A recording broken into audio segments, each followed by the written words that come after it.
अस्सलाम वालेकुम वरहमतुल्लाहि वबरकातुहू औज़ु बिल्लाहि मिनश शैतानिर रजीम बिस्मिल्लाहिर रहमानिर रहीम శాపగ్రస్తుడైన సైతాన్ బారి నుంచి సృష్టికర్త అయిన అల్లాహ్ యొక్క రక్షణని అల్లాహ్ యొక్క సాయాన్ని రక్షణ వేడుకుంటూ ఉన్నాను. ఆమీన్. అల్లాహ్ ప్రవక్త ముహమ్మద్ సల్లల్లాహు అలైహి వసల్లం గారిపైన శాంతి సేవకాలు కురిపించడం వల్ల ఆమీన్. ప్రవక్త ముహమ్మద్ సల్లల్లాహు అలైహి వసల్లం గారు ఒక భవిష్యవాణి గురించి చెప్తూ ఉన్నారు.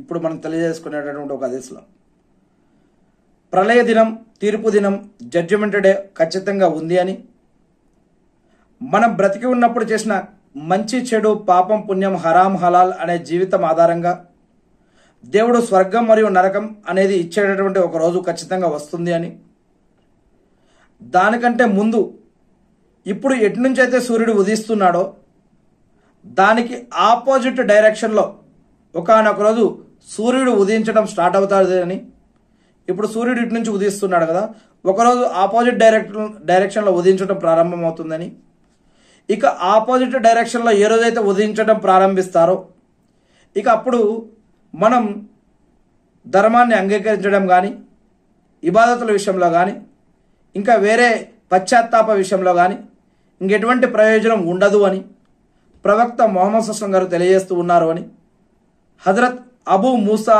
రజల్లా గారు ప్రవక్త ముహమ్మద్ సల్లల్లాహు అలైహి వసల్లం గారి యొక్క శిష్యుల్లో ఒక శిష్యులు ఈ యొక్క విషయాన్ని తెలియజేస్తూ ఉన్నారు. ప్రవక్త ముహమ్మద్ సల్లల్లాహు అలైహి వసల్లం గారు ఈ యొక్క విషయం చెప్పారు అని.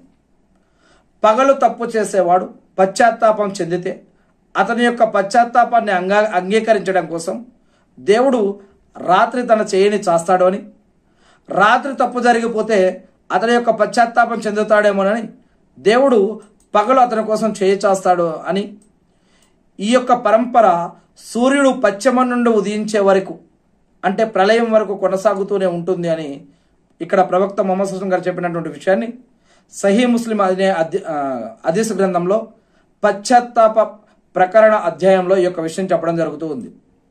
మరి ఇక దేవుడు చేయి చాపే తీరుని మనం ఊహించలేం. ఆ స్థితిని మనం విశ్వంలోని ఈ యొక్క సృష్టిలోని ఇతర వస్తువులతో కూడా దేవుని యొక్క చేతిని పోల్చుకోలేం. అది మానవుడి చేతిలాగా ఉంటుందా, ఎలా ఉంటుందో కూడా మనం పోల్చుకోలేం. అయితే దేవుని ఇతర యొక్క గుణగణాల మాదిరిగానే దీనిని కూడా విశ్వసించాలి, ఈమాన్ తీసుకురావాలి. మరో విషయం ఏమిటంటే దేవుడు తన దాసుల యొక్క పశ్చాత్తాపాన్ని ప్రళయం రానంత వరకు స్వీకరిస్తూనే ఉంటాడు. ప్రళయానికి ముందు సూర్యుడు పడమటి నుంచి ఉదయించగానే ఈ పరంపర అనేది ఆగిపోతుంది.